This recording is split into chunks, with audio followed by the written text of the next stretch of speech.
Good morning, everybody, and welcome to the 12th Animal Task Force Seminar here in Brussels.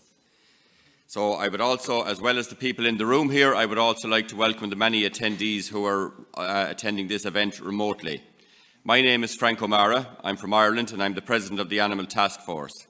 The Animal Task Force, for those of you that don't know, is a public-private partnership representing research organisations, public research organisations and industry representative organisations from over 20 European countries, working together on a sustainable livestock and competitive European livestock sector by fostering knowledge development and innovation across the whole animal production chain. So today's seminar, and if you could move on to the slides please, today's seminar is on the very important topic of livestock emissions and the COP26 targets. Next slide, please.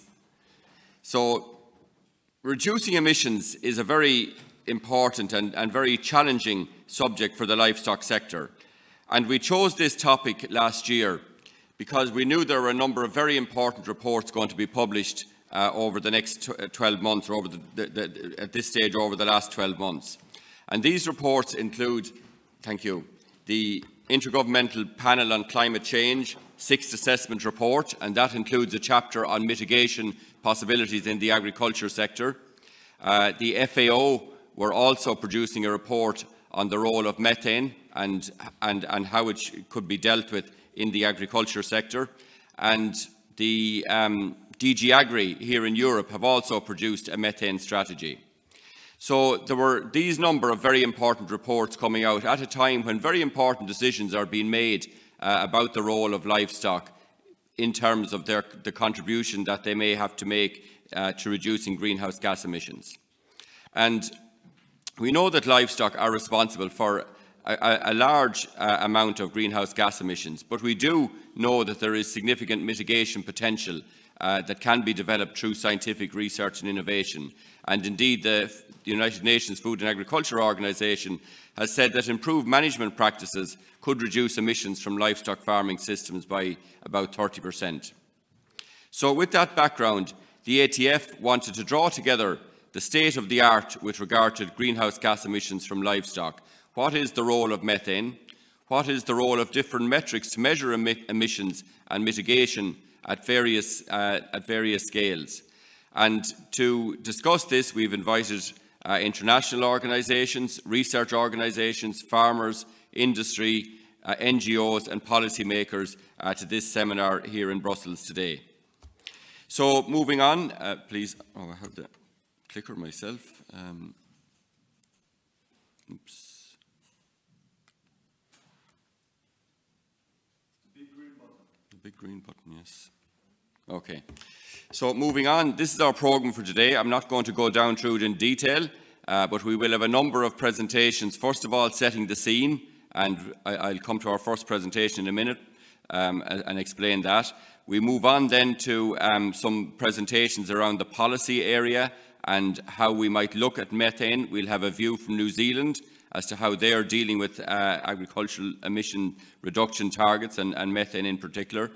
And then after coffee break, we'll move into a number of presentations that deal with the state of the art around mitigation possibilities. And we will hear from practitioners as well in relation to that. And finally, we'll end with a panel discussion to take stock of what we have heard this morning and maybe look at how we can move forward. So our first presentation is recapping on a symposium that we co-organised with the European Association of Animal Production, the Livestock Farming Commission in Porto, in Portugal, back at the end of August. And this symposium dealt with the state of the art in terms of the science around methane. And our first presenter, Professor Michael Lee, is going to summarise that session for us. Michael is an expert in sustainable livestock systems, defining their role in securing global food security at the same time as protecting environmental health. He's Deputy Vice-Chancellor at Harper University, and he has published over 300 research articles and papers, including articles in Nature and Science.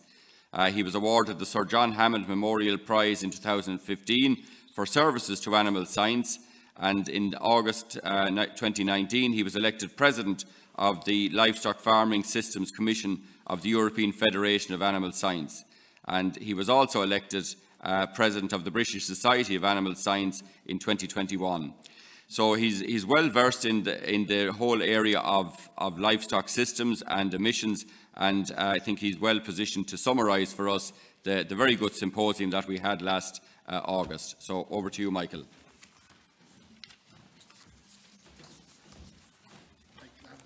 Magic green button. Yeah, thank you very much.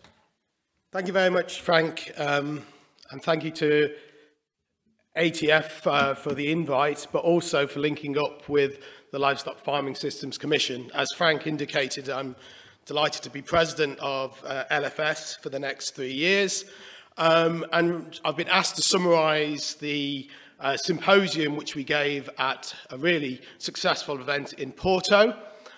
Just to highlight as well, all the presentations from that seminar are on the ATF website, and the full report will be available very soon. So, as Frank indicated, why ATF and LFS really wanted to drive this session was that there's a phenomenal amount of noise around enteric fermentation, particularly, but with greenhouse gases from agriculture.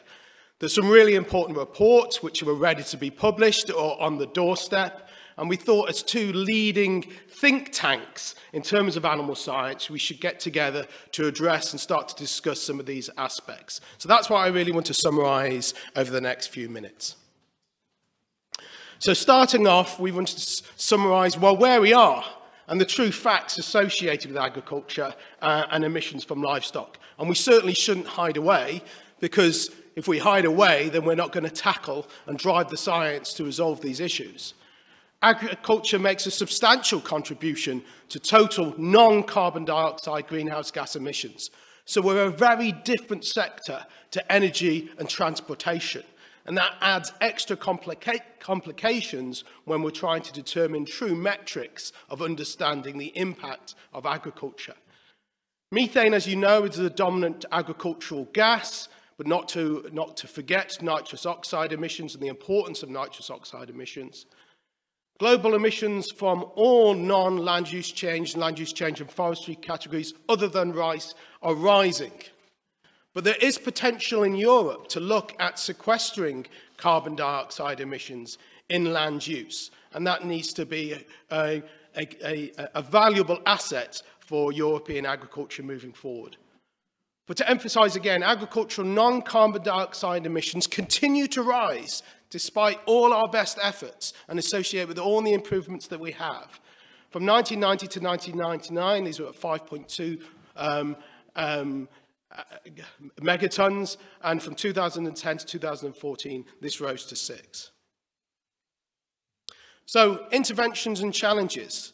So we had a really good discussion of some of the challenges associated and how we move forward. The biggest driver, I'm sure, and often the elephant in the room, is population growth. As of 2 days ago, we capped 8 billion people on the planet. So how are we going to tackle and drive agricultural systems to deliver the consumption needs?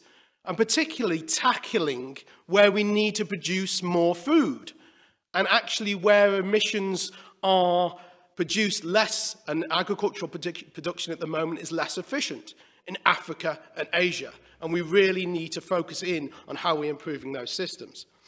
So efficiency improvements often offset by increasing production.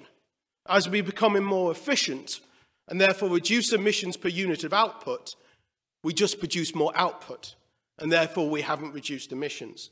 So we must be very aware of actually its total emissions that we need to reduce, and often it's hidden between efficiencies of products production. So a sustainable intensification could reduce emissions by 1.7 gigatons of carbon dioxide equivalents per year, but it only works with a reduction in total animals.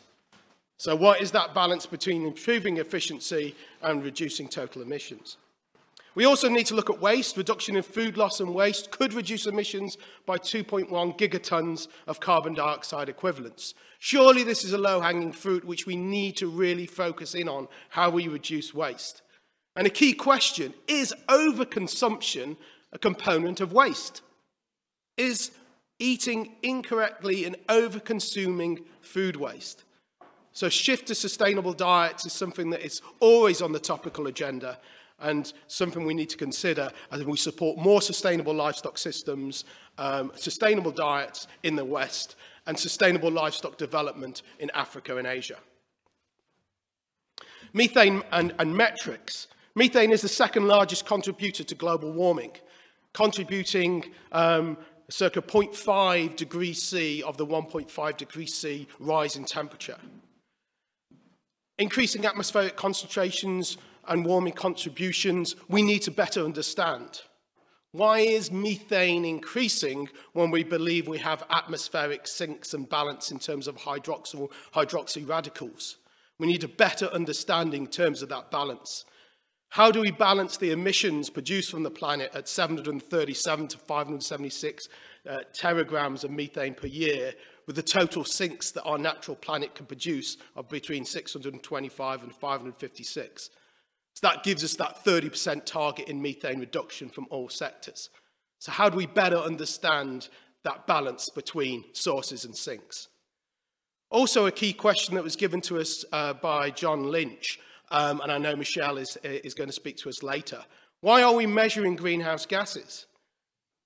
Is it cost-effective emission reduction development? Is it social cost of present-day emissions? Is it overall temperature change contributions calculations?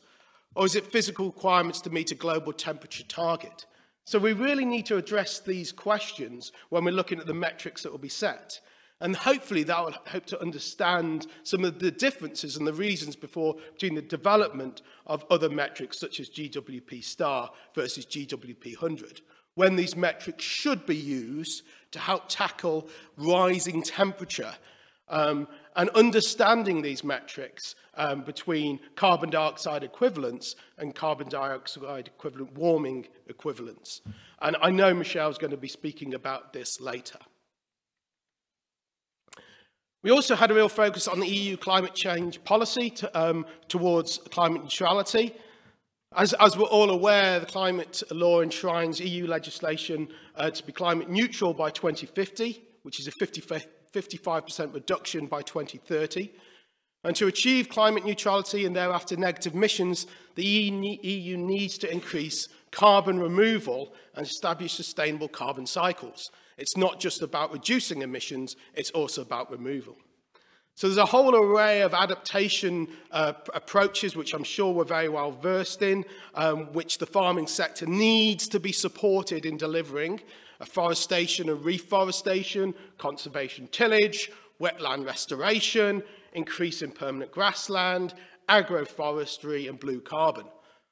But let's be clear, for farmers to realise these potential adaptation principles, they need financial reassurance. Farmers need to make more of a profit associated with agri-food. We need to be able to reward farmers to be able to deliver these changes. When a farm business is struggling to get by, implying more legislation on them won't be proactive and develop changes. So we need to address the financial value chain. There's discussions around ensuring that in the EU we target Tier 3 assessment for methane and establishing international methane emission observatories.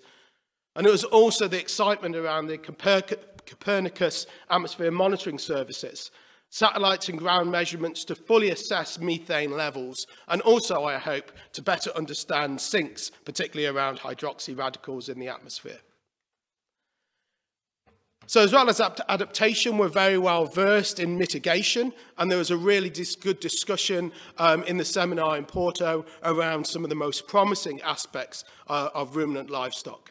Breeding, which I'll come on to in a moment, improving animal diets, which I'm sure we're all aware, valorising waste, which is a huge component which really needs to be emphasised in all our farming systems and agri-food chains, particularly when we look at the price of fertilisers that are hitting our farming communities at the moment. The role that livestock play within a circular economy of valorising waste streams is going to be critical at delivering sustainable agriculture. More research, more effort, more financial support needs to go into valorisation of waste streams if we're truly going to realise the potential of sustainable livestock. And that aligns, of course, to manure management. The component we've mentioned on more sustainable diets and contraction of the sector, we have to truly address. And I think that is the proposal for the ATF seminar in Lyon about the role that sustainable livestock has, the true meaning of what sustainable livestock means. I know that's got to be confirmed, Frank, but I'm just putting that idea out there. And of course, enteric fermentation, and there's a lot of work about methane suppressants, which I'll come on to in a moment. So the value of breeding. As animal scientists, we know breeding works.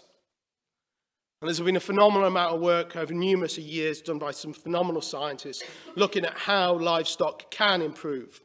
We are not a stagnant industry. We have been improving year on, year out by the hard work of our farmers and the agricultural sector. We know that breeding can work, and looking at these targets and how they can improve profitability within the farming sector and improve efficiency and, of course, reduce emissions. There is the excitement about new breeding technologies and precision breeding technologies. A second reading in the House of Lords in the UK of the Precision Breeding Bill, I think, is really important for the livestock sector.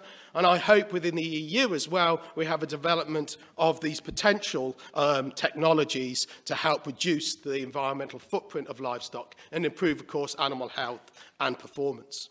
We know breeding works. Feed supplements. There's been a lot of, probably a little bit more noise around feed supplements than breeding. And actually, we know the breeding technology works, but the feed supplements still has to be trialled. I think the most exciting in terms of 3-NOP is now receiving licenses and being used, and I've certainly seen it used in experimental farms, and there is potential. But these are not silver bullets, and these are phenomenally complex to apply across different agricultural and livestock systems. How do you apply a feed supplement in a suckler cow system? How do you apply a feed supplement from hill sheep in Ireland or in the UK and Scotland? How do you apply a feed supplement in the difference between a high-yielding Holstein against a Friesian or Montbellier grazing system? All these questions need to be addressed, and we need science to deliver that. But there is potential for these feed supplements. I show a slide here developed by John Newbold, which I think summarises extremely well the current state of play of these feed supplements and their developments. Finally, my last slide, Frank, you'll be glad to hear, is we need to support farmers. We need to give guidance to farms about the interventions that they can apply to make real differences. I put up a slide here as an example from the UK, driven by SEAL, which was a guide, a step-by-step guide of how farmers could apply different adaptations and interventions on their farm based on the science that is currently available. We need more simple-to-understand guides for farmers. Also realising, okay, that every farm is different and there cannot be a single blueprint. So the advice that we're giving to farmers needs to be tailored for the different systems that they have. Frank, I hope that summarises well our session in Porto, and I look forward to any questions and today's later debates. Thank you.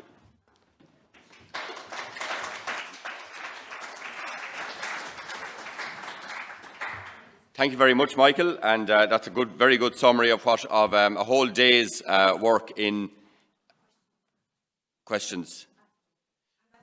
No questions for this talk. There will be questions after the other. This was just a summary, so I don't think it needs any questions. And we're going to, so as I said, a very good summary of a whole day's work in Porto last August. So we're moving on from that now, and we will be developing some of those themes further during this morning's session. But we'll move on now to our next speaker, who's going to give us, he's a member of the European Parliament, and he's going to give us the vision, I suppose, of policymakers around this whole area. So we're delighted to welcome remotely Colm Markey, who is a member of the European Parliament representing the Midlands Northwest of Ireland. So he's a member of the Agriculture and Rural Development Committee, and the Special Committee on Animal Transport, and he's a substitute member of the Transport and Tourism Committee, the Fisheries Committee and the EU-UK Parliamentary Partnership Assembly. So a very busy role here in the European Parliament. He's very well grounded in agriculture, and he comes from a family farm, and he continues to run that together in Tor in County Louth. So he fits a lot in, and I know he takes a keen interest in this area of agriculture and emissions. So, Colm, you're very welcome to us this morning. Thank you, Frank. I hope you can hear me there loud and clear. Loud and clear. Thanks, Frank. I'm delighted to be here. I suppose just to say a little more along with what Frank has said, look, I'm a dairy farmer. At one stage I represented young farmers in Ireland for maybe 15 years ago, and I suppose at that stage I spent a good lot of time over in Brussels, and I might just comment a little bit about ag policy then and ag policy now as a bit of context to where we are. I'll try to be a little bit more reflective than, let's say, I think the expertise might be as much in the room as I can offer, but a little bit of perspective on maybe where Europe is at and where the European Parliament is at in terms of policy and direction of policy. I suppose the first, I mentioned about being head of young farmers in Ireland about 15 years ago, very much for the reason that I had a perspective from then and I have a perspective from now. And I think they're probably two very different perspectives. One, I suppose, is that back then, agricultural policy was very much the preserve of the Agriculture Committee in the European Parliament, and the direction of agriculture was very much dictated by that. At this stage, it's very much dictated by other forces. I suppose that being maybe the Environment Committee and various other committees that are in the Parliament. The other side, I suppose, in the current context is the situation we're finding ourselves in. I'm in the Parliament just 2 years. I took over from Ray McGuinness, who went on to be Commissioner. And I suppose they talk about living in eventful times. Well, between war and energy crisis, food security issues, the environmental challenges, and indeed COVID are things we've experienced over the last 2 years. I say that because every one of them brought its own challenges to the food sector. And in particular, I suppose it brought challenges towards food security. And I think that's something that's probably back on the agenda that wasn't on the agenda for 20 years. But I would say that the overarching focus around agriculture in the European Parliament is very much the environmental challenge. And that, like, if you like, that's why, if you like, the priorities of agriculture is as much the preserve of the Environmental Committee as it is of the Agriculture Committee. I suppose I would see two very different perspectives in the European Parliament. I think it's important that, as much as it's come from my own perspective and where maybe the Agriculture Committee sits, and I'll come to that in a few minutes, but I think initially we have to see it from the perspective that maybe in many ways agriculture, and particularly livestock agriculture, is under challenge from some who feel that there's too much investment in it. And I think you get that consistently. There's perhaps two perspectives in the European Parliament. On one side, you have the Agriculture Committee, who recognise the importance of food security, recognise the importance, I think, of let's say, protein to be the main driver of, let's say, the livestock side of food security. Converting the vast bulk of grass-based area we have in Europe into edible proteins for human consumption is a major challenge. I think many people get caught up in the idea of calories and energy for food production. In reality, a big pressure point or big restriction is around proteins. And that's where the future of, let's say, livestock production, be it dairy production or beef production, is still very relevant. And I spoke to a man from Ireland who heads up one of the NGOs that work a lot in developing countries, in particular in Africa, Tom Arnold, who would have been central to the development of Ireland's food strategy towards 2030. And he pointed out that 4/5 of the people of the world actually have a deficiency in protein supply. And the ability to deliver that protein supply from a plant-based diet alone is a major challenge, if not possible at all. I'd say alongside that, then you have the scenario where a lot of European direction of travel is to do with moving towards organics. There's an ambition towards 25% organics. And as the last speaker rightly spoke, there is, if you like, there's a lack of a recognition that sometimes that, if you like, that organic farming depends intrinsically on manures from the livestock sector. So I think these are some of the backgrounds that maybe I think need to be set out now. I don't wish to be partisan on one side or other of the argument. I think there is no doubt that we've massive environmental challenges and we have to address them. And as the last speaker pointed out, methane, for instance, nitrous oxide, ammonia is another gas, for instance, and obviously carbon are key gases that we have to address, alongside water quality as well. I think are two key areas. To me, in agriculture, there's four key areas: water quality, air quality, biodiversity, addressing loss in biodiversity, and indeed in a different place. Frank mentioned earlier the animal welfare issues that we have to address as well. So I think across the four of them, the interesting thing that I find, the real challenge I find within that is that there's really two, apart from, let's say, an agricultural perspective and an environmental perspective, there's also another dynamic at play, which is, in one element, there's people who look, like yourselves, at the science and the challenges and what we have to do to address the issues. On the other side, you have an argument that's about greater ambition and constantly greater ambition. And I think that there's a concern sometimes that the greater ambition is not based on science or not based on how we can actually deliver on that ambition.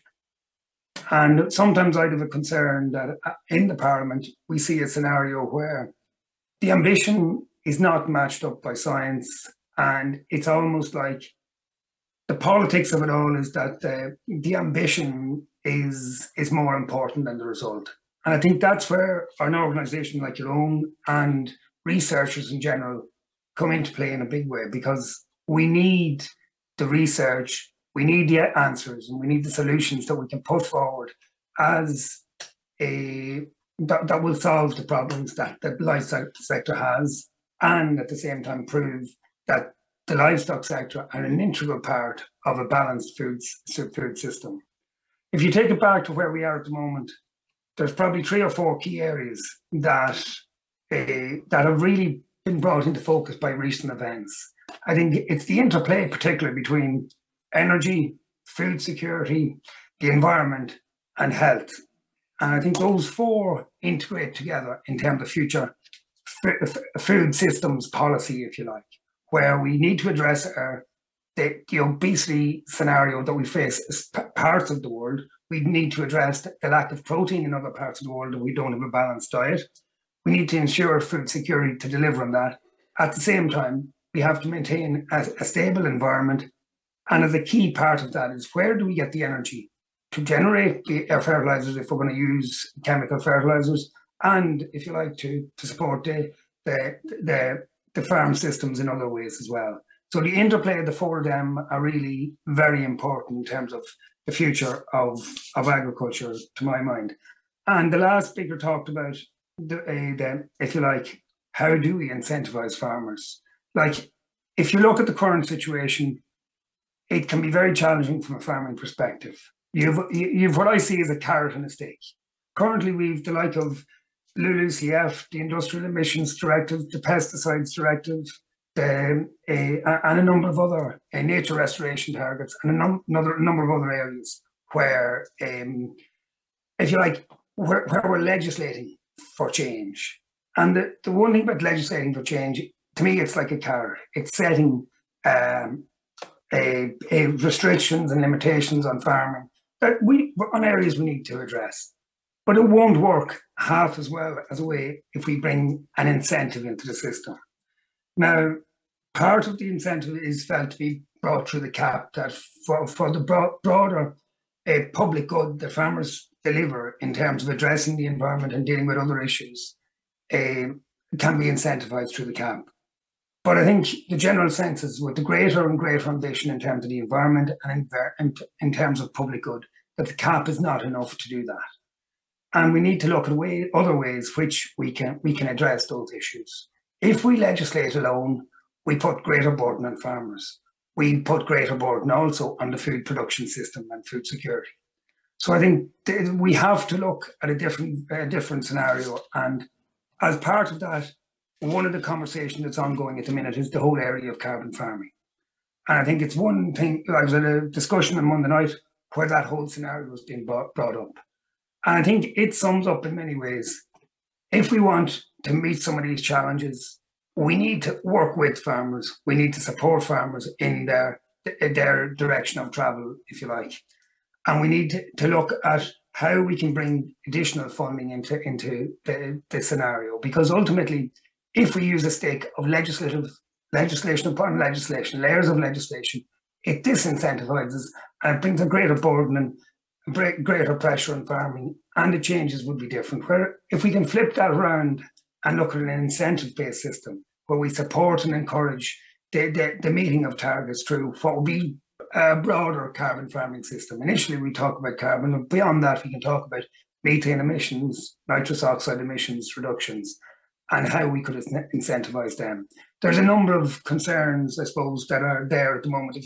I mentioned the layers of legislation.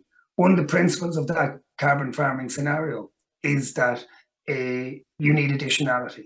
But if you legislate for every scenario before you actually bring in carbon farming, well, then there's nothing additional about it. The second thing about that carbon farming, which comes very much back to your own sector, we need the monitoring verification end of things to be done to a great degree. We have not got the research out there at the minute that we need to stand over. And I know Frank and his organisation in Ireland, Teagasc, have done much work in the last number of years to build that base, to look at where our emissions are coming from and look at ways in which we can tackle and reduce those emissions. I think that science, that practical science delivery on the ground is what's missing from the ambition on those who are somewhat idealistic about the environment. And I think it's so important if we are to continue to work with a livestock-based agricultural system, which is under great threat because there's probably as many people opposed to it as in favour of it in the European Parliament at the moment.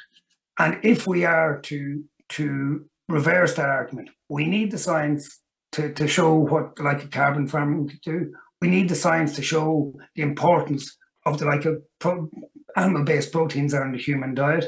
And we need the science to show how we can reduce those emissions going forward. So the role of science and the role of researchers, practical research in agriculture is so important.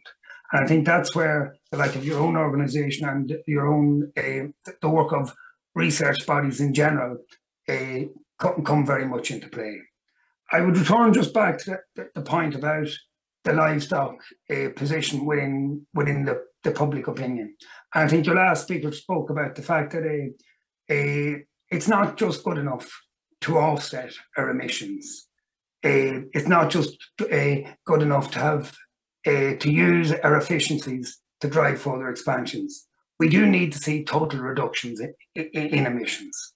We also need to have science, and I know you're going to discuss GWP STAR later on. We also need the science that truly indicates the actual true level of some of these gases, because there's an enormous difference between what methane, the impact methane has on the environment, the life cycle of methane, and how that can be managed versus the like of nitrous oxide or the like of carbon, who are fundamentally different life cycle gases and can be dealt with in completely different ways. So I think it's important from a policy perspective that we get that science on the table, because sometimes my concern about the debate at European level is that it lacks some of that science, and that it's popular to take a position of where you're saving the environment without actually looking at what the implications or how that is done in the round. And I think there's a need at European level, which isn't happening at the moment. I think there's a need for that kind of food systems approach, which brings, let's say, the environmental challenges into play alongside our food security, and creating a sustainable food security system, or a sustainable food system that protects the environment but continues to produce the vast bulk of food that we need for that growing 8 billion people that are on the planet that's said to go to 10 billion in the next 30 years. So we need the balance between food and environment.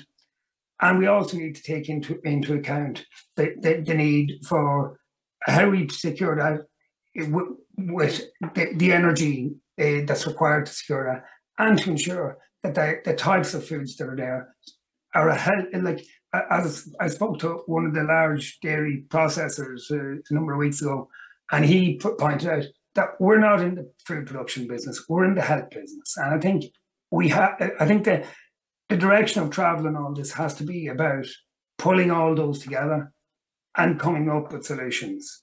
On one side at the moment, we probably have greater ambition with no care for where the food comes from and no care for, if you like, the overall solutions to deliver on the food security and the environment together. On the other side, we probably have a scenario where there's an effort for a justification to continue in an existing model. And I think there has to be an effort to make sure that the changes are meaningful. I suppose the accusations on one side to the other side is that, on one hand, that those who want to continue some of the efforts might be greenwashing and might be efficiencies to allow for greater production. On that side, on the farming side probably versus the environmental side, there's a sense of, well, it's one thing to have ambition, but we want to have realistic solutions. And I think it's the interplay between the two of them that is critical at Parliament level at the moment. And that's where I think the science comes so much into play. That without the science base, without the arguments to put forward to deliver on our environmental ambitions, to deliver on our emissions reductions, to deliver on our farm to fork targets, if we don't have that science, we then are basically fighting a fight with one hand behind our back. And I have a grave concern that the scenario in the Parliament at the moment has even despite the recent war situation and the recent energy shortage and the COVID, if you like, the challenge that even COVID brought to our food security supply. I'm not still sure that people get the importance of food production and the importance of the role of proteins in that food production system. For many, I would say that for many, the last 2 years have, if anything, hardened their positions on both sides. On one side, we have a scenario where people say, look, it validates the need for food security. And on the other side, the sense is, well, it's all the more reason why we need to go to a plant-based diet, because we can't afford the system that's in place at the minute. And I don't think that the latter makes any sense, because I think people see it in the context of energy as opposed to proteins. And I think proteins is where the future of livestock production is, because I think the potential to deliver on plant-based proteins to feed the planet, apart from anything, the biodiversity impact that would have is enormous, because you'd be talking blanket production of plant-based protein crops, which would essentially decimate the biodiversity across the world. So I suppose I tried to stay away from the technical point and the science of it. I think that's up to the rest of the people in the room. But I think if I do anything, I'm just trying to suggest an understanding of where the two sides of, I suppose, the European Parliament debate is, and a similar debate within the Commission, and perhaps to a lesser degree in the Council of Ministers from the different ministries across Europe. I think in a lot of ways, national governments they have the caustic reality of trying to deliver this on the ground. But certainly at both Commission and Parliament level, there is often greater ambition over practical delivery. And I think we need to make sure that the science shows where the realistic solutions are in terms of addressing the emissions challenges, in terms of also showing the way forward towards that holistic food systems approach to our future. Because ultimately, if we save the environment at the expense of food production, we will have achieved nothing. And if we continue to produce food at the expense of the environment, that's a road to nowhere as well. So I think the future is very much about intertwining those. I think the future is very much about getting the realistic solutions to how we do that. And I think within that, there's a real challenge to show the position of the livestock sector. To me, it's all about proteins. And I think to many who look at it, it's all about the proteins over the energy, the part of the diet, and how we can demonstrate the critical importance of animal-based proteins as the only realistic way we can deliver on the protein needs of the planet as a whole. So, look, I'm leaving it at that. I don't know if you have time for questions or if anyone wishes to ask any questions, but I think that's just a broader sense of where the Parliament is at, and indeed to some degree the Commission as well. Thank you.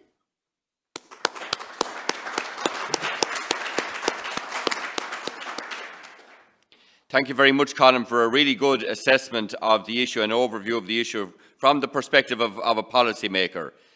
We have a minute or two for questions. If anyone, please put up your hand, or if you're in the chat, put if you're online, put your question into the chat, please.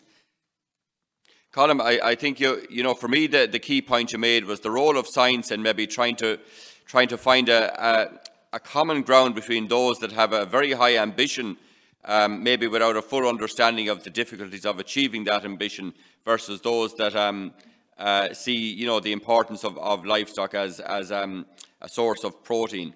And I was going to ask you, was there any meeting of minds coming between those two groups? Would you kind of answer it there towards the end that, if anything, positions have hardened? Is that how you read it? I would say it is a scenario that positions have hardened. Certainly people feel, as we'll say on the environmental side, that a lot of what's being proposed, and I don't accept this at all, they would perceive it as a certain amount of greenwashing. They don't research the science enough to accept the like of the MAC curve, which your own organisation has developed in Ireland in terms of reduction, low emission slurry spreading, in terms of the future, in terms of the change of fertiliser type use. I don't think they necessarily appreciate the difference that is making, so they see it as greenwashing. And then on the other side, people see the food security side as paramount. And I suppose I do think on that side, I think on the farming side, to be fair, there is a willingness to engage with changes and with solutions. I think the big challenge is to convince the people on the other side that those are real solutions that will deliver a real result. And I suppose within that, there's a couple of things. The GWP star type scenario that truly calculates the value of methane, for instance. I had a long conversation with one of the academics involved in the organisation. This going to have me head anyway. But he basically made the point that I've lost my train of thought. He made the point that, oh yeah, if we don't get the right figures on the methane emissions, that ultimately in 5 or 10 years' time, we won't have got the result we expected, and we'll wonder why. So from the scientist, from the science end of it, there's a recognition if we don't deliver the right figures, we won't get the result. I don't think necessarily certain elements within the Parliament are seeing that. The one area I would see a little bit of hope is I think everyone believes in the concept of carbon farming.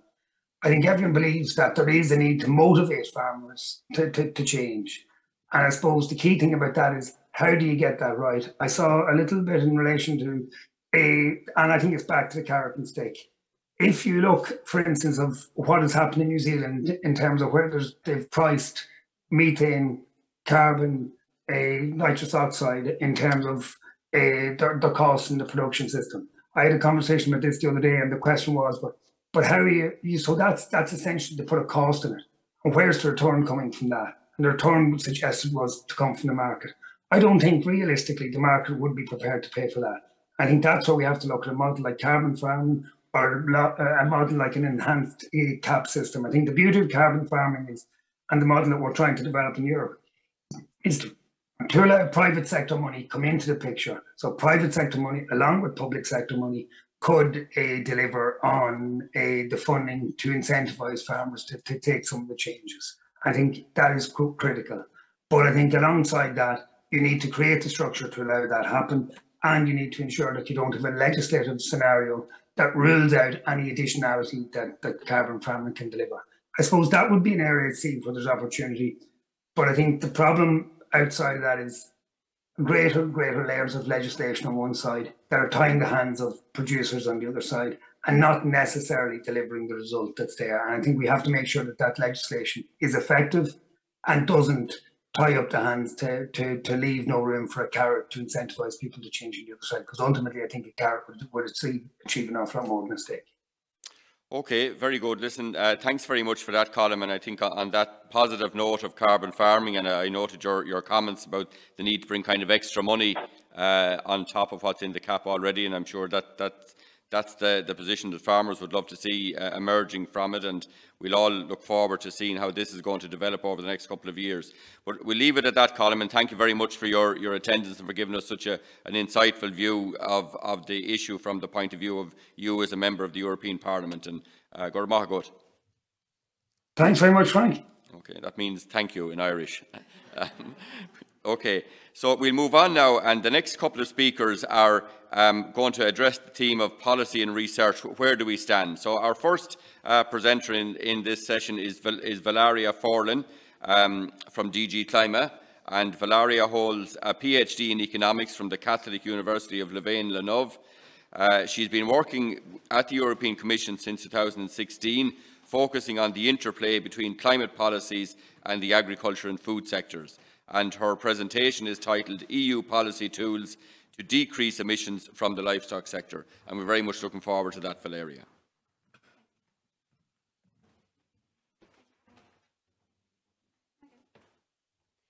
Thank you, and good morning, everyone.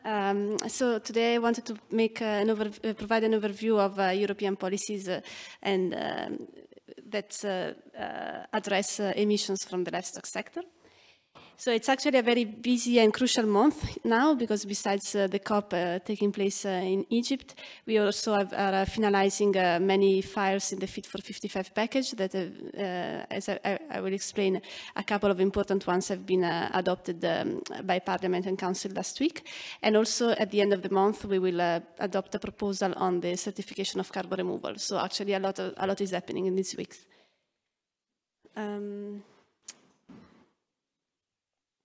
Okay, so I will present first the climate policy framework, and then quickly mention a communication we had we published last year on sustainable carbon cycle, and then conclude on the methane strategy. But I think, sorry, maybe I think in the end I deleted those slides. We'll see. I don't know. I think we are a bit late. How much time do I have?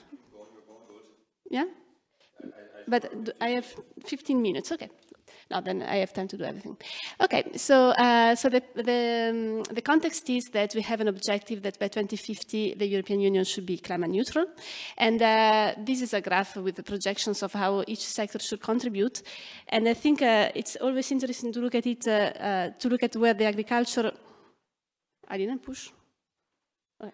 It's always interesting to look at how the agricultural sector appears in this graph, because it appears actually in three ways. On the one hand, you have the emissions from the agricultural sector. I'm talking about non-CO2 emissions like from fertilizer and livestock management. That is the green above the zero.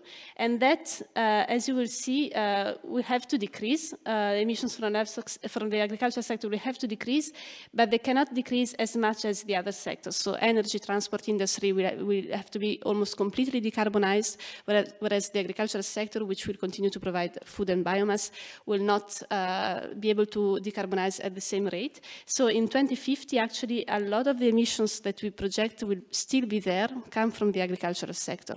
The second role of the agricultural sector is that you have CO2 removals that can be provided by the land, by soils and forests. And that is what we see below the zero. So these are negative emissions, the removals, that in climate policy we account under the land use change and forestry sector, LULUCF.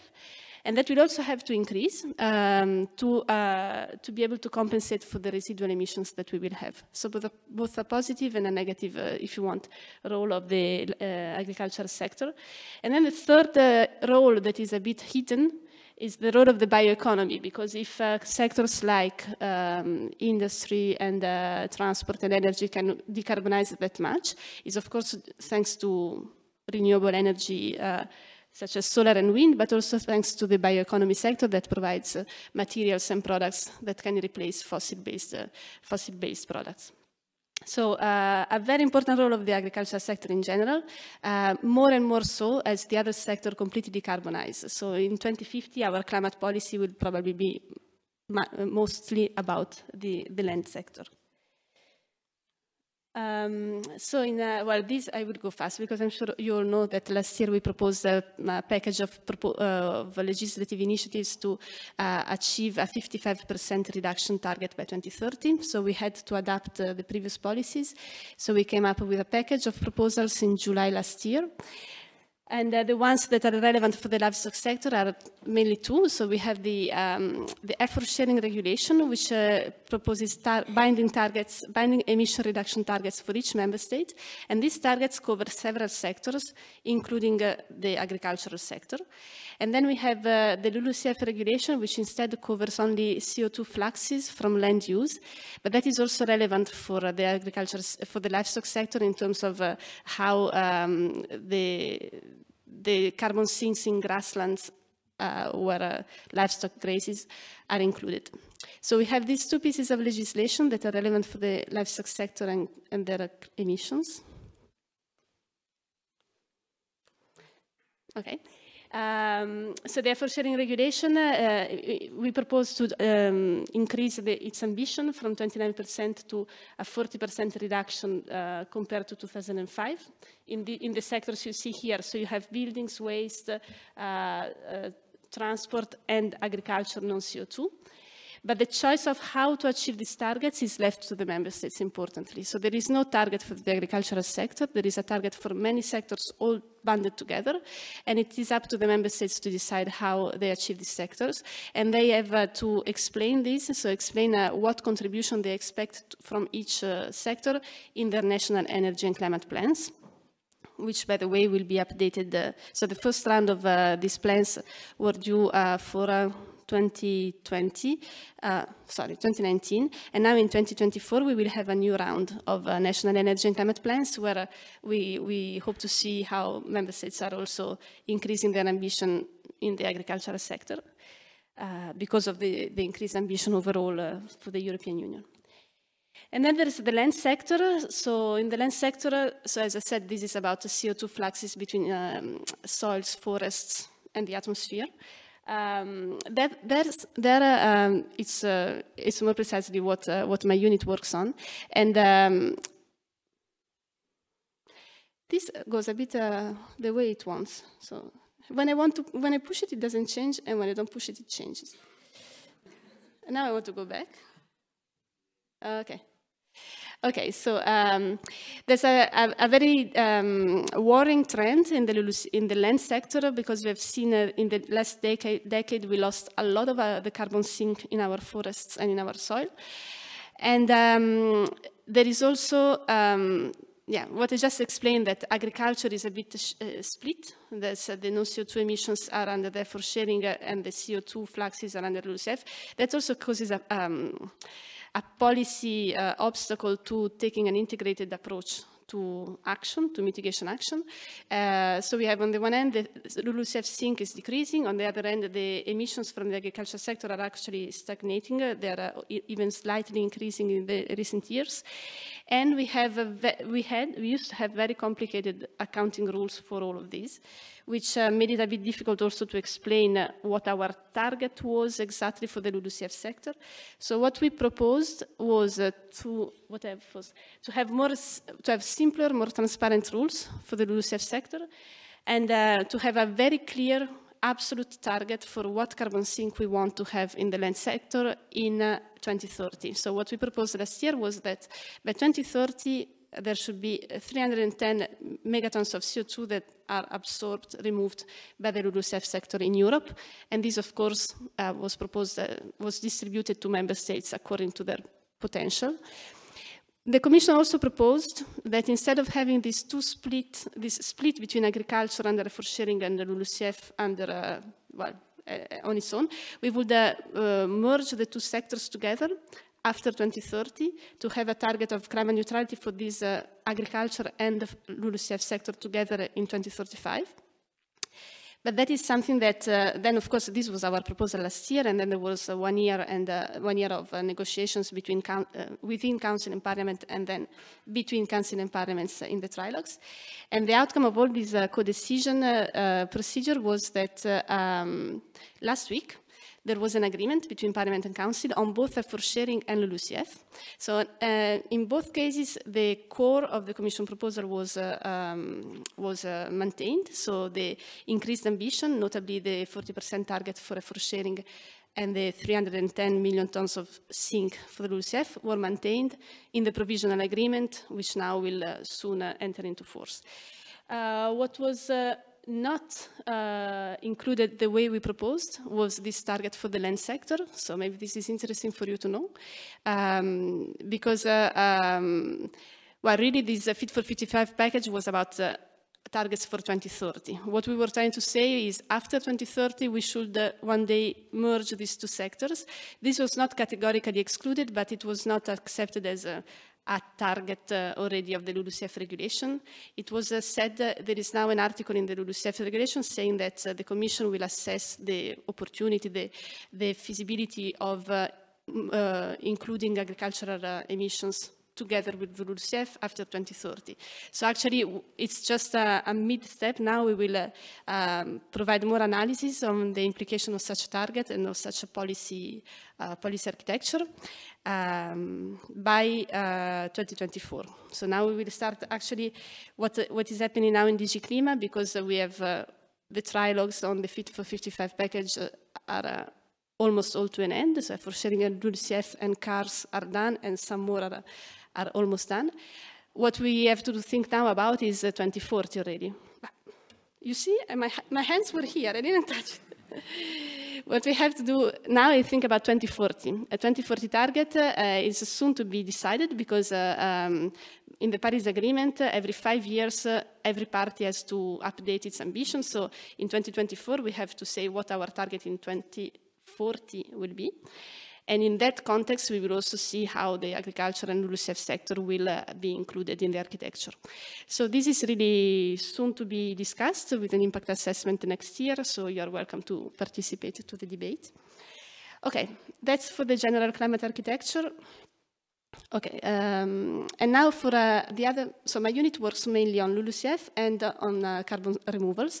And on carbon removals, we published last year a communication called Sustainable Carbon Cycles, which set out a bit, if you want, the roadmap or the vision of the European Commission for carbon removals, which, as I showed in the beginning, are a very important part of our climate neutrality in 2050. So, of course, you saw mostly we have to decrease our emissions, but some emissions will still be there, and for this we need to compensate somehow.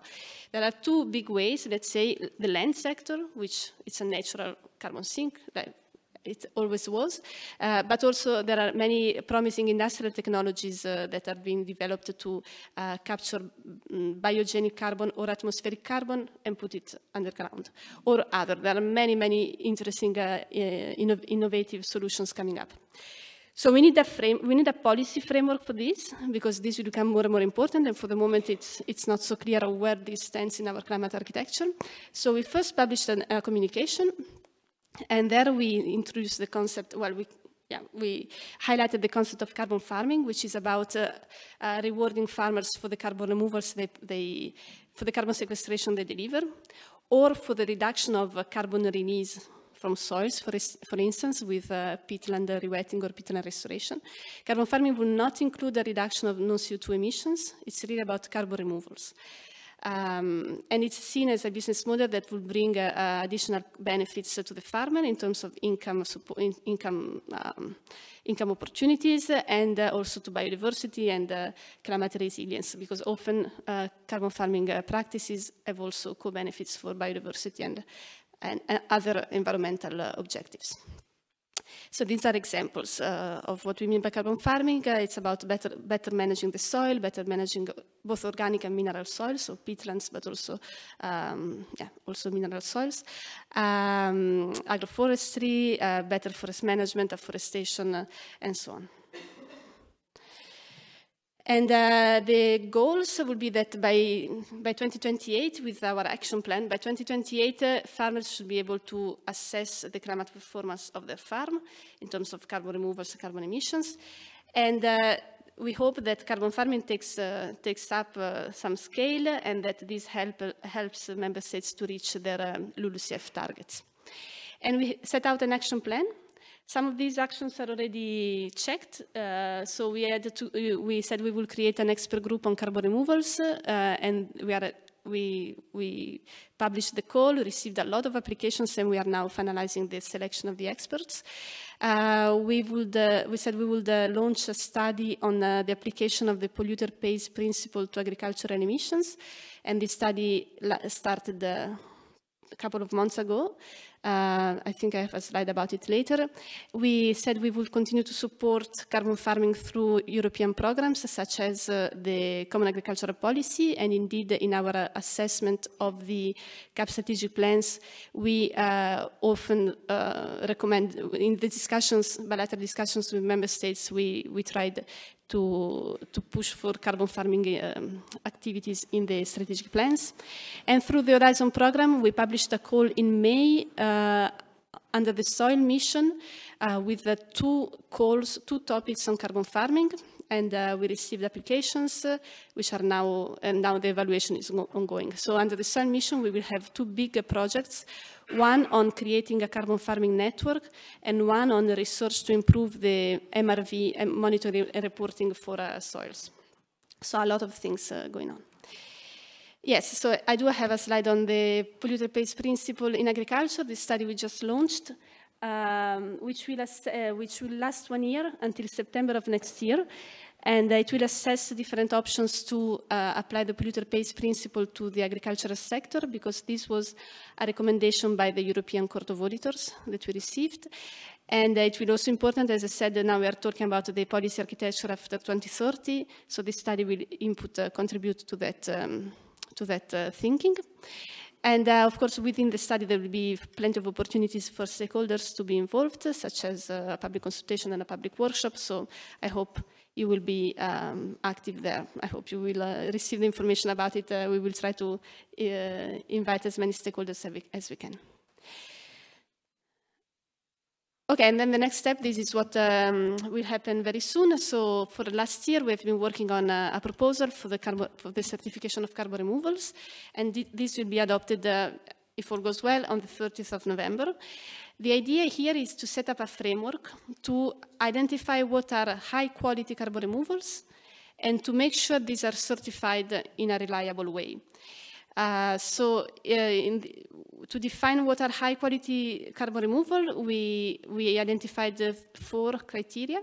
That the carbon removal should be quantified accurately. That means that you also take into account any emissions that could be due to the implementation of a carbon farming activity. You have to take them out. So looking at the entire life cycle of the activity, it has to be a net benefit for the climate. That's what we mean by quantification. Then additionality will mean that the activity goes beyond standard practice. This is what is a bit exceptional. We are not paying for something that everybody does anyway. The long-term sequestration is about ensuring that the carbon is stored, because the problem with carbon removals, especially in carbon farming, is that carbon can be released back to the atmosphere. And therefore, we want to make sure that this risk is mitigated. If the carbon is released anyway, somebody is liable for it. And that the certificate clearly, transparently says what is expected duration, and it doesn't last forever, because carbon farming removals often do not last forever. And then the last one is the sustainability, very important one, which is about the fact that carbon removals should also have a neutral or positive impact on other environmental objectives. And then the framework will also include rules to ensure that certification is done in a reliable way. And that means the certification scheme should use independent verifiers, third-party verifiers, have registries, have good registries of certificates, and that the certification scheme have good procedures internally. So all this ensure that the certificates are reliable. And overall, this should help fighting greenwashing when it comes to carbon removals, but also create more trust in in carbon removal activities, which we hope will help create many new business models based on these carbon removal certificates, and ultimately, upscale, make sure that there are more carbon removals. Okay, now I stop because no way, that was actually my last slide, indeed. Okay, thank you. Should I stay for questions? Thank you very much, Valeria. You packed an awful lot into that presentation, and those slides will be very valuable for us to study afterwards. Any questions for Valeria? No. Jean-Louis Perrault. Jean-Louis Perrault from INRA. I have two questions. The first is, we cannot speak about study for polluter payers without speaking about payment for provided services, which is the reverse. And in the case of greenhouse gases, shall we tax greenhouse gas emitter, or shall we pay to retract carbon from the atmosphere, so grassland, forests, and so on? This is the first point. The second is, if we imagine tax, you don't give information about shall we tax methane, so it means meat and milk, or methane and nitrous oxide, and higher tax for nitrous oxide because it is a stronger greenhouse gas with a long life and high climate impact. So this is the two questions. And the last one is, when we speak about polluters, do you think that polluters, in terms of our European policy, is the polluter is the farmers, or is it the company who buy the product who pollute? Yeah. It's different. So these are all indeed the questions that the study will address. So first of all, using the revenues from such a polluter pays principle to reward carbon removals, that's actually a part of the study which I didn't mention because I didn't have time. But that's indeed, there are two parts of the study. One is the polluter pays principle and one is about using the revenues to reward carbon removals. And on the scope, what gas, what activity, also what is the point of obligation? So is it the farmer or somebody upstream in the value chain or somebody downstream? These are all the different options that will be assessed in the study. Okay, have you a question? Okay, one more question, so thank you. Then we will. So yeah, so these are online questions coming up. Diana Teixeira is asking, in practice, how will farmers and technicians be aided financially to help and implement these techniques, if you have already this thought up?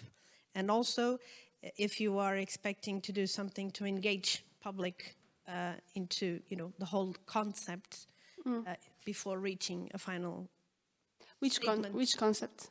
The carbon farming and how it all will, basically, how will you operationalize, put it into Next practice, steps, yes. and if you will engage, the wide public. And then I think this is maybe, Michel, I'm sorry if I'm misspelling the name. Why not a polluter pay principle for the energy and transport sectors? I'm only the messenger. Yeah, okay. So the certificates we want the certificates we will come out of this framework are a certificate of quality with a lot of information on it that can be used for many different uses. So then the money, you have to use the certificates, I guess, to get some money out of it. That can be done in many different ways. So we have seen that more and more often in the agri-food value chains, the food producers require their suppliers to have some environmental standards in place. So these certificates could help farmers to show to their buyers that they're meeting some sustainability requirements. They can also be used to access labels, to access green procurement, to access investment opportunities, to access voluntary carbon markets. So there are many, many uses, possible uses of these certificates. We do not, with our framework, address how the certificates have to be or cannot be used. There are actually many other policies in place, such as the Green Claims Initiative, the Green Claims Directive, or the Corporate Social Responsibility Directive, which address more how companies can use this kind of certificates. We are really about how to produce good certificates that can be used in many different ways. So we really believe that once trust is built about these certificates, the income opportunities will be really very diverse. And then next steps is that, so this framework provides some quality criteria, but of course these have to be tailored to each type of carbon removals. As I said, there are carbon farming, there are industrial technologies, there are also carbon storage in products. So there are many different types of carbon removals, and there can be no one-size-fits-all methodology. So the next steps will be, together with the expert group, but also all interested stakeholders, to design the certification methodologies explicitly for each type of carbon removal. And then, well, the carbon price on energy emissions and transport emissions is of course already there. So the energy emissions from the energy sectors for the largest industrial installations are covered by the European emission trading system. And in the Fit for 55 package, we propose that also the transport sector will be covered by an ETS, so an emission trading system, and that is being discussed. So already a big part of the European economy is covered by the polluter pays principle, not yet the agricultural sector, and this is what we are assessing, whether it will be possible to include also the agricultural sector. Okay, listen, I think we better leave it there. Valeria, hopefully you'll be able to stay around for the morning, because I think we'd love to chat to you during coffee and everything. And look, I think it was a really good presentation and lots of very good information in there. The idea of the polluter pays principle being applied to agriculture, I think it's one we need to think very carefully how we do that, because we've always called polluters people who didn't do things that were according to best practice, and yet we've, farmers generally they follow the best practice, best available guidelines, and if we say to them, even doing that you're now classified as a polluter, I think very, very high risk of alienating people. So just the terminology with which we maybe talk about that is important. But look, that's down at the detail of it. We're going to move on now. Our next presentation, we're running a little bit behind time, but I think the presentation was very good and it was important to get the few questions. Our next presentation is from Michelle Cain, and Michelle's she's a lecturer in environmental data analytics and a UK RI Future Leaders Fellow at Cranfield University. Previously, before she joined Cranfield in 2020, she developed the Oxford Martin programme on climate pollutants at the University of Oxford. And she has many roles and achievements, and among those, I'm not going to list them all out, but she is a co-leader of the United Nations Food and Agriculture Organization Technical Advisory Group on methane. So she's very well positioned, I think, to talk to us today on the topic of taking another look at methane. So Michelle, I hope you're with us. I am. Brilliant. Yes. Okay, we can hear you loud and clear. So the floor is yours. Thank you. I think someone else, okay, there we go. Hopefully you can see my slides now. I can see my slides and my face, just slightly disconcerting. Yes, we can see both, but... So thank you very much for inviting me. Yeah, so I'm going to talk about methane, and in particular about the impact of mitigating methane emissions in the context of the Paris Agreement temperature goals, and I'll talk a little bit about metrics, as well. So could I go to the next slide, please? So I've just included some background on methane. I don't actually think I need to go over this, but it's there for reference, and throughout the presentation there is some extra details which I won't necessarily say, but it's there for reference for later. So methane is currently very high, way above the natural variability. Next slide, please.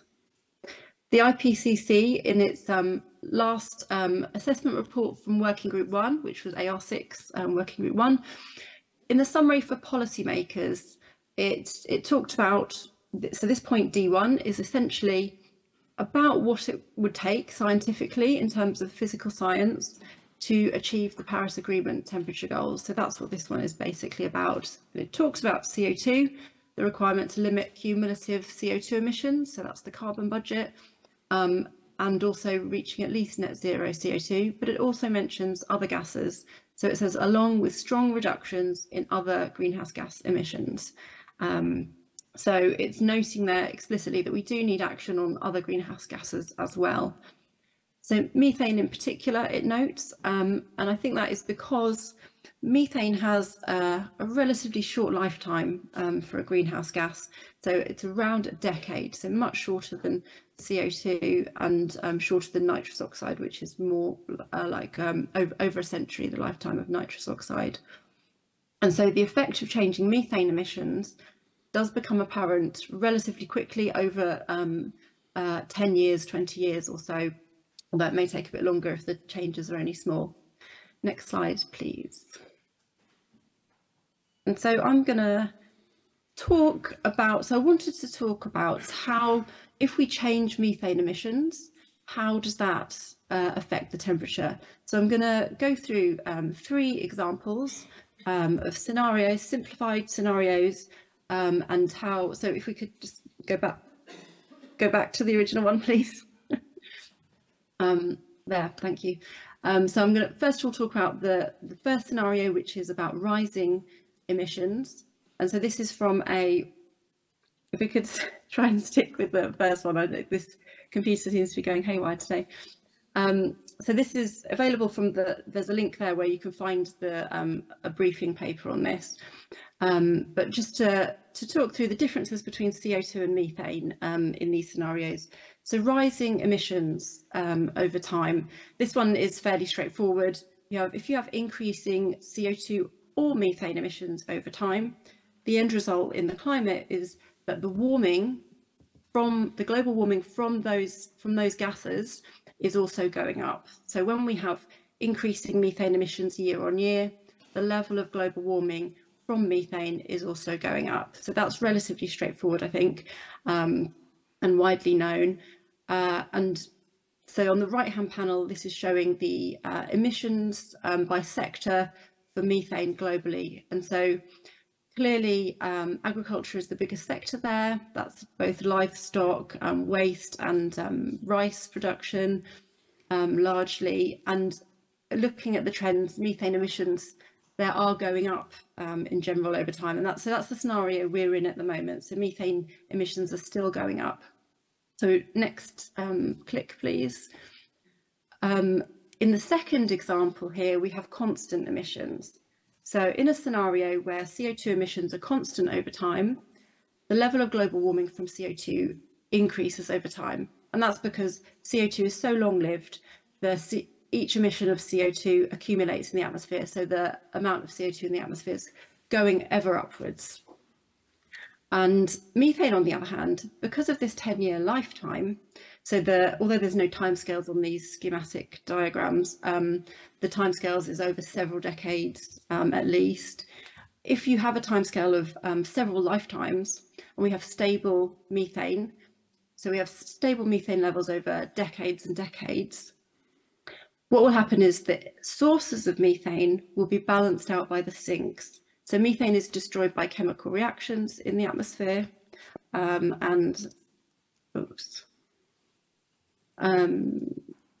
so methane is destroyed by chemical reactions in the atmosphere. And so where we have stable methane emissions, the sinks will balance the sources and we'll have roughly stable levels of methane in the atmosphere. And so the level of global warming from that methane is staying relatively stable. At least, there is some equilibrium to be reached, which does take a bit of time to get there, but it's roughly stable. So next click, please. And in the final scenario, we have falling methane emissions, and this is where it gets much more different. So if we have an ambitious scenario where we're reducing our emissions down to zero, the CO2, until you reach that zero CO2 emissions, the temperature continues to rise, and that's why we need net zero CO2 emissions to achieve the Paris Agreement. Methane, on the other hand, the level of global warming from methane generally reflects the level of annual emissions. So as the annual emissions are going down year on year or decade on decade, so is the level of warming from methane. Right. So next, please. So that is a key difference between CO2 and methane. So looking at today's contributions to global warming, the first bar here is CO2, the second bar is methane. And I just want to So it's showing that methane is the second most important contributor to global warming at the moment. But in terms of mitigation, let's say an extreme example, what would happen if we stopped all of our emissions today? So for CO2, because stopping emissions leads to no more addition of CO2, but the level of warming remains the same, that bar would stay the same.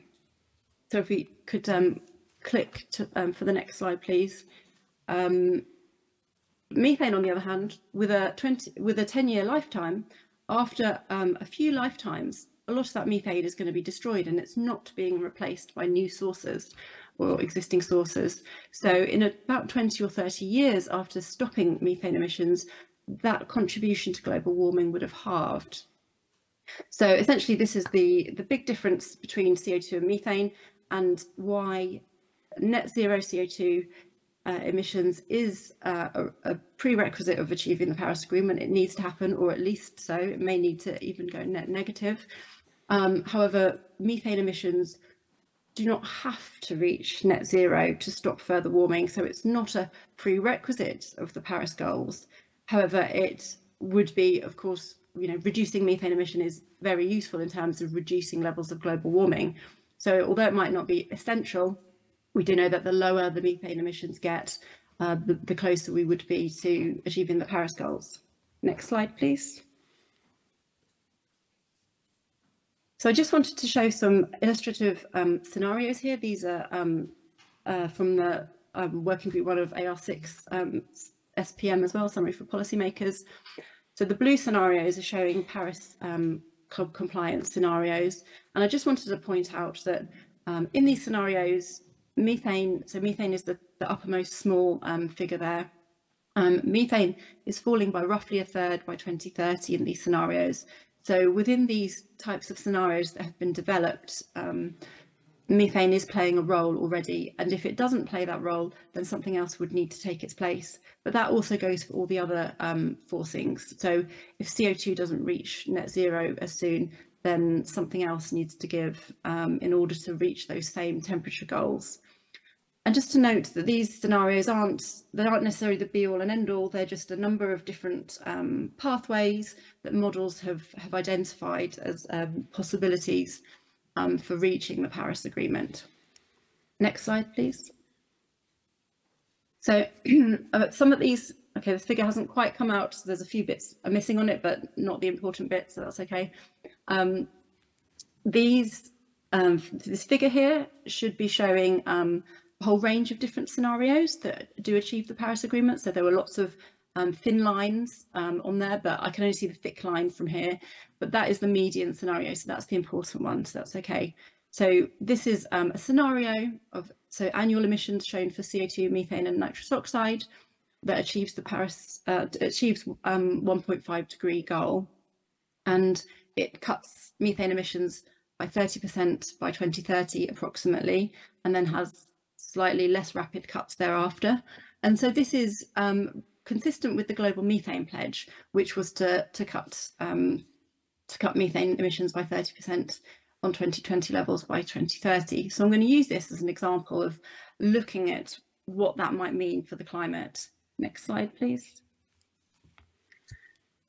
So we've got the same emissions on the right, and the large figure here is showing what happens if you put these this emission scenario, this mitigation scenario, into a climate model and then look at the temperature.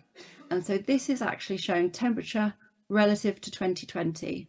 So the zero there is the temperature at 2020. So we don't need to worry about having got the temperature historical level of global warming correct.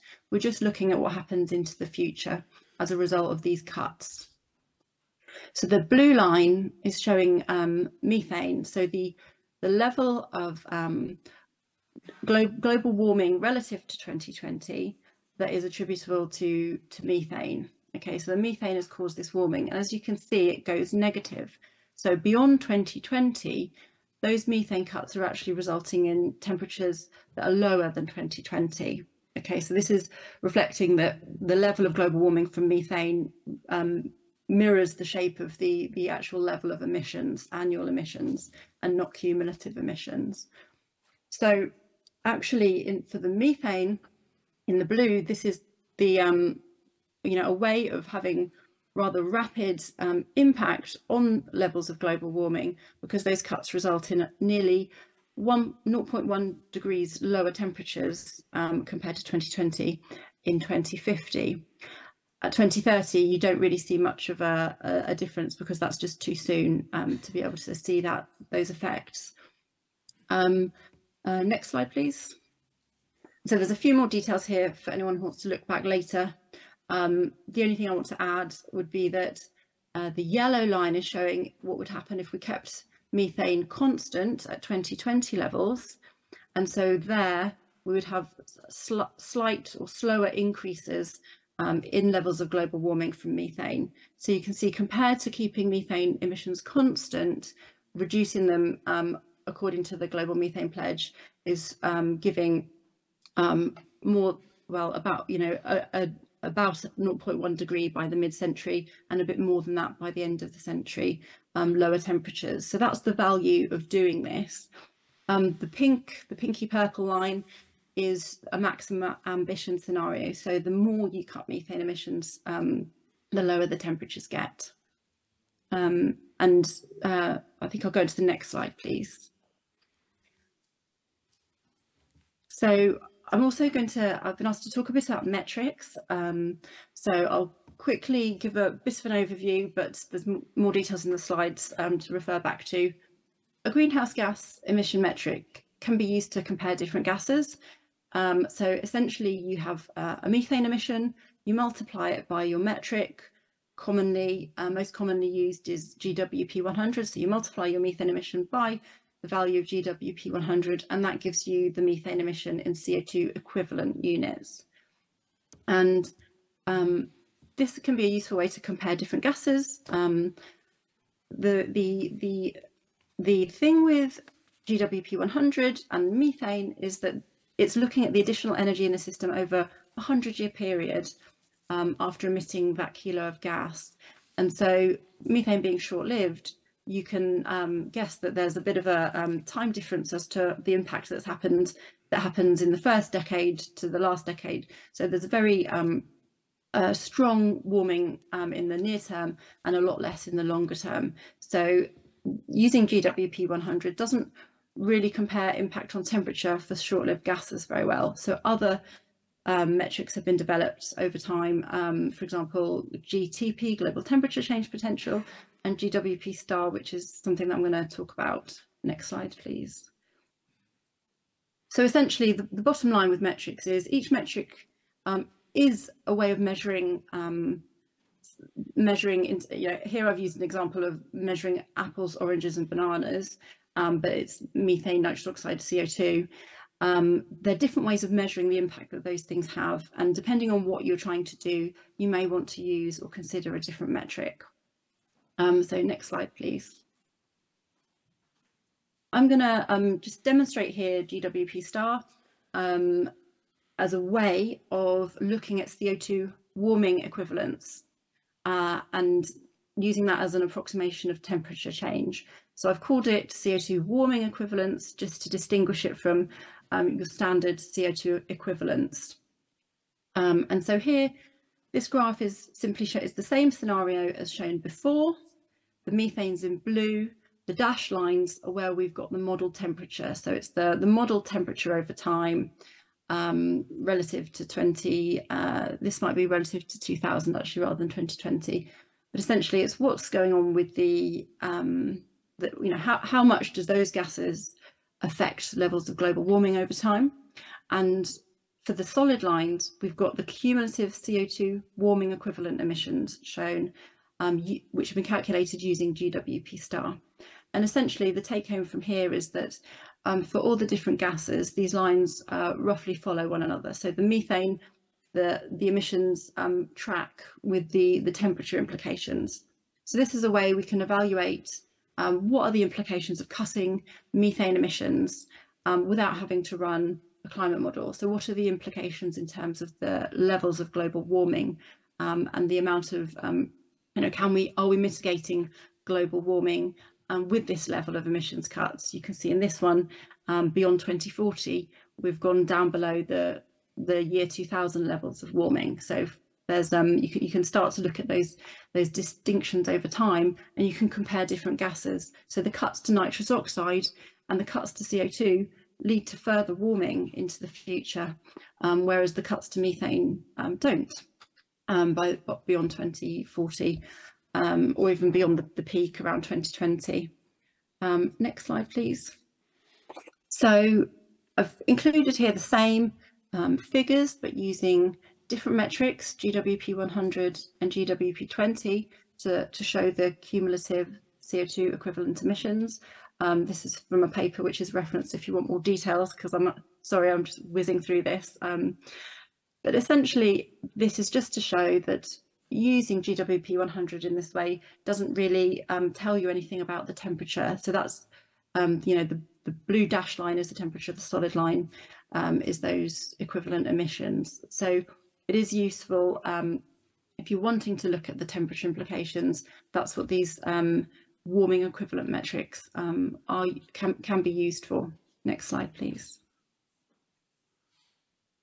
And this is just more details from the AR6 Working Group 1 report, so I'll skip over that. Next slide, please. So this is just a summary of CO2 warming equivalents, also noting that, you know, it's not just GWP star that can do this. There are other metrics that have been developed like CGTP, which can do it too. And it's essentially answering the question of if I'm cutting or changing my methane emissions, how does that affect the temperature? And I think an important area here is where we're looking at trade-offs, for example, between long and short-lived pollutants. How are you valuing that? What if you can't do everything? Which one do you choose? So this provides some evidence for, you know, making those decisions in terms of which one has the biggest impact on achieving that temperature goal. Next slide, please. So I've included some summary information here. Essentially, you know, if we don't cut methane emissions, we are going to cause more global warming and push us. At present, we're pushing ever further towards the Paris Agreement temperature, you know, that we're trying to avoid. So cutting global methane emissions would slow our path towards that. Next slide, please.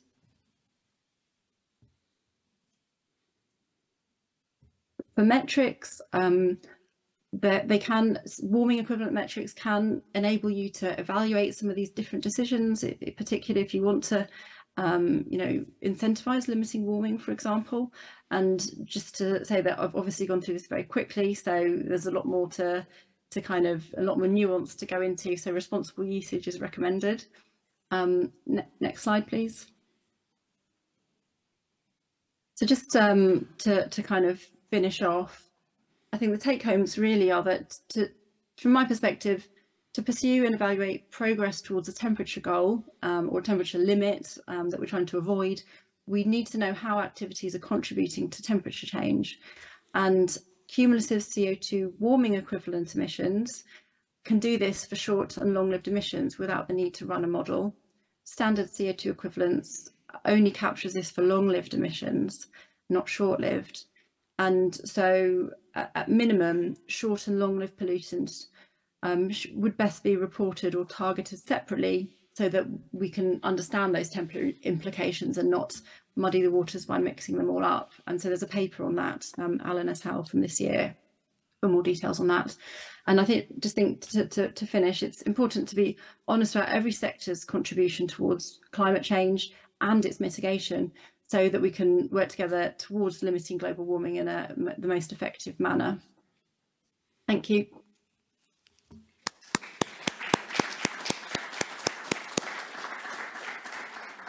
That's my last slide. Thank you very much. Thank you very much for that, Michelle. Very comprehensive and very clear. Look, we are running a bit behind time. You're going to be joining us later for the panel discussion. So I'll just take one question if we have one. If not, we'll move on. Yeah, you have one on the... Okay, we'll take one just now from the chat.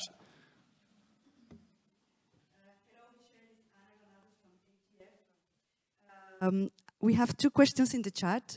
Pick one. Please. Yes, just a second.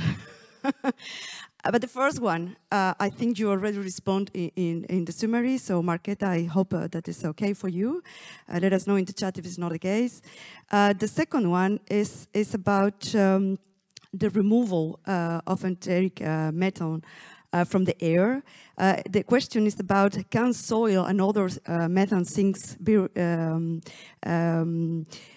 make a much quicker removal than the average life of the gas in the atmosphere? Are the removals faster than the time that the enteric methane stays in the atmosphere? So the lifetime being around a decade simply means that when you emit some methane, on average, in about 10 years, that half of that methane will have been destroyed through either atmospheric chemical reactions or through microbes in the soil. So, you know, there may be some possibility of modifying the sink or increasing the sink, but I think that's quite not well enough understood for that to be an effective solution. But I know there is some work on, say, in housed cattle, using catalysts to try and, you know, react to the methane and remove it from the air, where you've got those higher concentrations if you are housed. Okay, thank you for that, Michelle.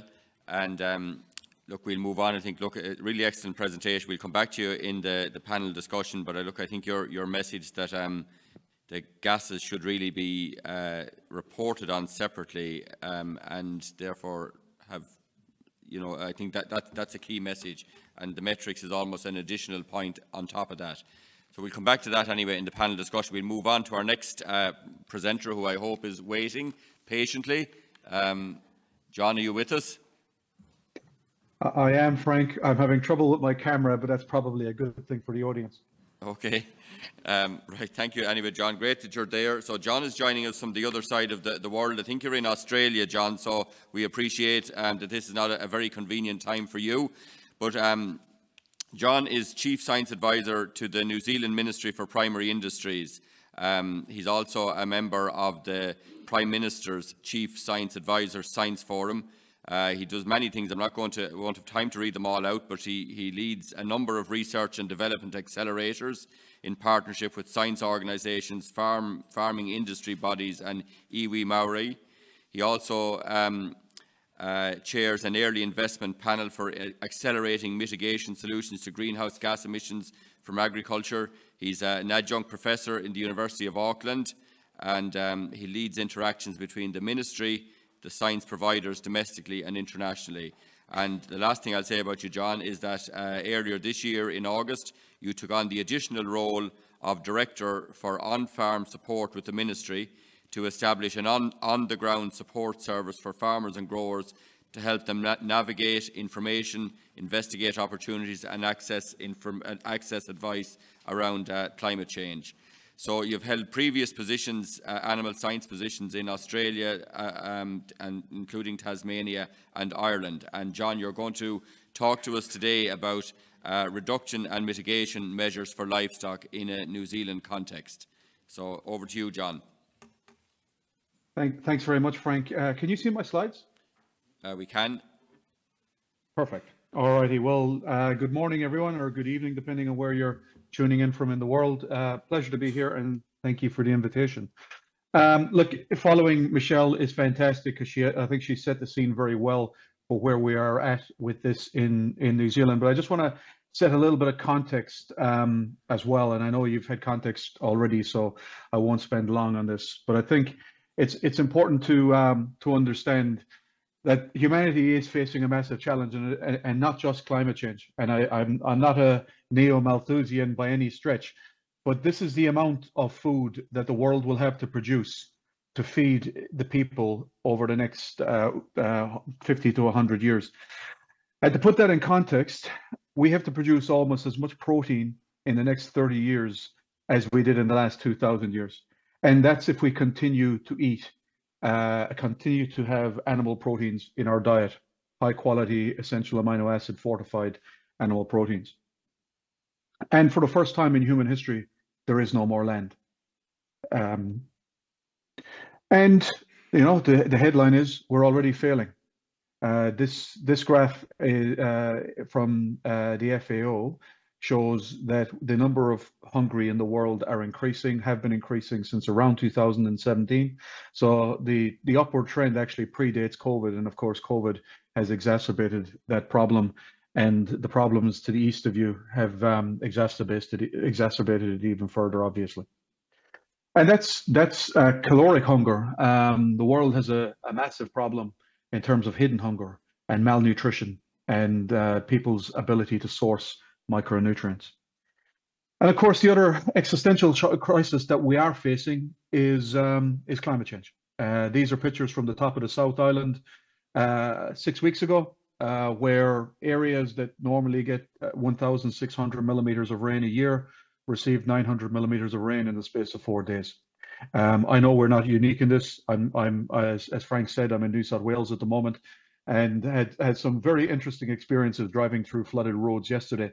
And of course, we've seen very similar floods in Europe in recent years as well. And we know, as Michelle has quite eloquently pointed out, that a very significant part of this is as a result of climate change, and that a very significant amount of the climate change we're experiencing is as a result of these three gases and how they're increasing in our atmosphere. Now, New Zealand is quite unique, and in multiple ways, but I'll talk about it from a climate change perspective. For those of you unfamiliar with the geography of New Zealand, we're approximately the same land area as Great Britain. But if you were to invert New Zealand and put it into the Northern Hemisphere, then we would sit 700 odd kilometers south of the southern tip of the UK. And you can see that the North Island sits in central Spain. Now, it's different, obviously, because we don't have that continental influence that Europe has. We're over 3,000 kilometers from Australia, and so we have a very strong maritime influence. But the latitude does create advantages for New Zealand in terms of growing crops. The other uniqueness that I want to touch on today is that 50% of the country's greenhouse gas footprint comes from agriculture. I think we're probably the largest component of a national greenhouse gas footprint coming from agriculture of any of the developed countries. And because of our system of farming, our very large ruminant farming system, but also the majority of that ruminant product coming from perennial pasture systems, the vast majority of that greenhouse gas is enteric methane emissions. We have approximately 4% of our methane also comes from manure management, which again is smaller than most other industries around the world. Approximately 16% of our greenhouse gases are nitrous oxide, predominantly from urine patches deposited on permanent pastures. And then we have a limited amount of carbon dioxide as our footprint as well. So here, presented graphically, you can see that methane is the predominant greenhouse gas. And so what Michelle has presented to you in the last presentation is very relevant to New Zealand, and we have acted on that. The other thing I think important to realize, this is a paper that was published last week in the Environmental Impact Assessment Review from Ag Research, which shows that New Zealand ruminant products have very low greenhouse gas footprints relative to international competitors when you take a full life cycle assessment. And I think that is important, and we need to look at it from that perspective if we are really serious about reducing these emissions in the atmosphere. A lot of the representations of agricultural industries' greenhouse gas footprints that I see are tailpipe emissions. So a fair chunk of the emission is outside of the farm and it's not counted. So when you count all of these, it doesn't matter whether it's red meat or it's dairy products, New Zealand has a very low greenhouse gas footprint. And if we are to significantly reduce agricultural productivity in New Zealand to achieve our international obligations, then there is the real risk of carbon leakage with less efficient industries stepping in to produce that food that we have decided not to. As Michelle has talked about, the method of food footprinting or hoof printing has a very big impact on the temperature impact, and there is also a significant effect of sequestration on net farm emissions, which you've heard earlier in the morning years. Just to touch on what was previously discussed.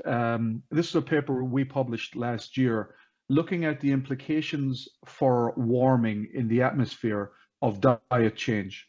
And so just to take a second to spell this out, the yellow line at the top, we're looking at total carbon dioxide warming equivalents on the y-axis. The yellow line is the current diet in New Zealand as best we have ascertained from survey data. The black line is the recommended guidelines. So if people actually ate what they are expected to eat from a health perspective, and then the gray line is eating that same healthy diet, but removing red meat, going vegetarian at the age of 25. So we've assumed that as per a lot of nutrition recommendations, young people shouldn't adopt a vegan or a strongly vegetarian diet as they're developing, but as they head into their 20s and they are fully grown and their mental faculties are fully developed, then they also move out of home, so they choose their own diet choice. And what you can see is on a calorie equivalent, if people were to eat an improved diet for their health, they would reduce their warming impact on the environment. And if they were to remove meat from their diet, they would reduce that warming equivalent even further. So there's approximately a 4% reduction in the warming impact of an individual's footprint if they were to go vegetarian versus eating a recommended diet that includes meat. I will come back to this in a second. That is on a calorie equivalency. Now you hear a lot about, and because of that, you hear a lot of people talking about going plant-based and giving up meat. So just wanted to touch on this for a brief second. So we know that approximately between 85 and 90% of the food commodities leaving the farm gate are plants. We know that approximately 75% of the mass of food that's consumed are plants, and we know that approximately or close to 90% of loss and waste is plant-based. So what we also know is that despite 75% of the diet coming from plants, the blue section of these bars are the nutrients that are coming from plants. The red sections of and pink sectors of the bars are the nutrients and micronutrients that are coming from animals. So despite animals only making 25% of the mass of people's diets, they are supplying a very significant amount of the micronutrients. And on the right-hand side, you have the essential amino acids. And again, you can see that when the absorption and utilization of those amino acids are factored into account, animal products make up a far greater proportion of these essential micronutrients than the quantity that they are consuming would indicate. And that's important because what this indicates, or what those two slides indicate, is that the world diet is actually plant-based, but it's animal fortified. So 75% en masse in the world is consumed from plants, but across a number of the micronutrients, more than 50% of what a human consumes come from animals. And so when we look at that and the fact that people actually consume animal products because of those micronutrients, because of those essential amino acids, if we look at those lifetime dietary emissions, the warming equivalent from the diet on a protein equivalency basis, we find that the recommended diet, so what people normally eat, including those empty calories associated with strongly processed carbohydrates, junk foods, and the like, that does have an increase in their warming impact. But if they were to eat what was recommended in the vast majority of health systems around the world, there is very little difference between going vegetarian at the age of 25 and eating a healthy diet that contains animal proteins on that protein equivalency basis on their warming impact. So what does that mean for New Zealand? So we've looked at the science that Michelle talked about earlier, and have adopted the strategy that was just discussed, and that is to separate out the short-lived from the long-lived gases.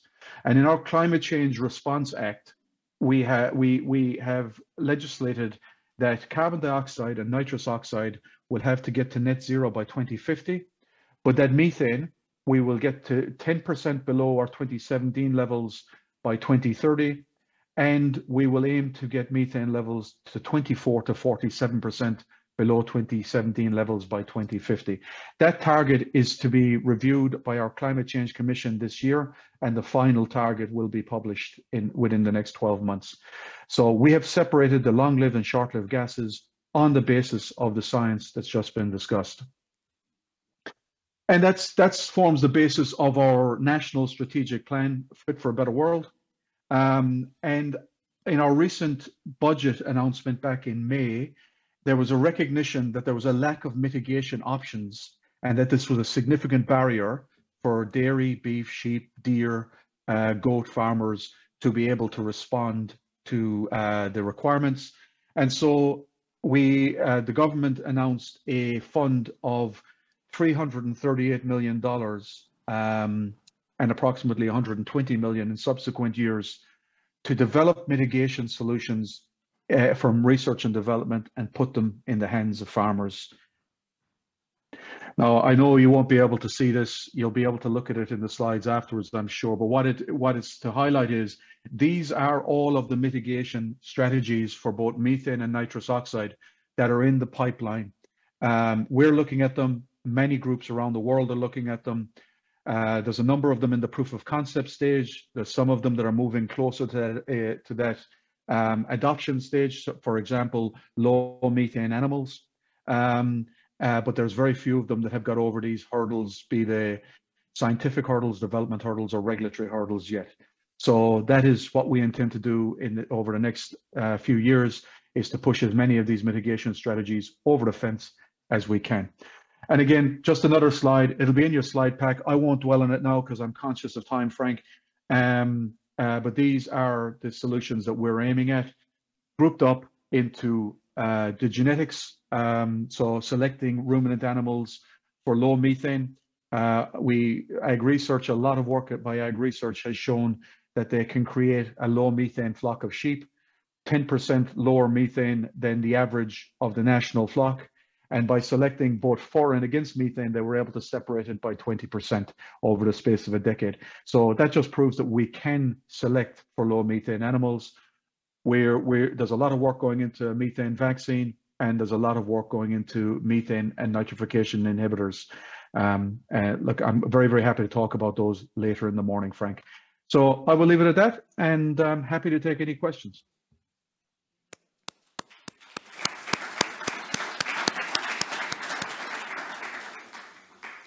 Okay, thanks very much, John. It was really excellent presentation. We'll just take one question if there is one, and then we'll go to, you'll hopefully, John, be able to stay with us for the panel discussion later. Is that right? I will do my best if the internet sticks with me. Okay, and set your alarm clock in case you go off asleep or anything like that. But John, we have a question here from Sinead Waters from Ireland. Hi, John. It's Sinead here from Teagasc. I have a question in relation to the point you made in relation to the sustainability of the production system in New Zealand, the pasture-based production system, similar to what we have in Ireland, and being able to produce food very sustainably and potentially cheaply. I'm just wondering, is that message, and the issues then subsequently of carbon leakage being a possibility if we don't, I suppose, maximise that, and if we have to, down the line, reduce livestock numbers. Is that message getting lost? It doesn't seem to be there in the media. We're just faced with, a lot of negativity around livestock. Is there anything we can do to improve that messaging? It's a great question, Sinead. Thank you. Look, I'm sure there is. I think, and this type of forum is a great way to start that, and highlighting the excellent work that Michelle highlighted in the last presentation is another step forward. I think. I mean, as you know, people, you have to speak to people's hearts as well as their heads. So it is about getting them to understand the true impact, the true warming impact of ruminant animals, but also the real importance of ruminant animals in their diet from a micronutrient perspective. So it's not a case of we can get rid of all the ruminant animals and provide the plant proteins to replace them. That's really, really difficult. And the global modeling that has been done suggested it's actually not feasible, at least with current technology. It's not feasible whether we change that into the future or not. So I think it's really having that open and honest conversation, mea culpa, acknowledging that biogenic methane from ruminant animals is contributing to climate change, but it is only contributing to the level that Michelle has quite eloquently spoken about. And these products are really important for sustainable nutrition. Okay, thank you, John. And listen, I'm sure we'll pick up those all those threads later on in the panel discussion. We're going to take a break now. We're running 15 minutes behind schedule. Bad chairman and great speakers that I couldn't stop. So let's come back. Try to be back at 11:10. Okay, so coffee's outside. Those of you online, go to your kitchen or whatever and get yourself a cup of coffee. And we'll try and be back here for 11:10.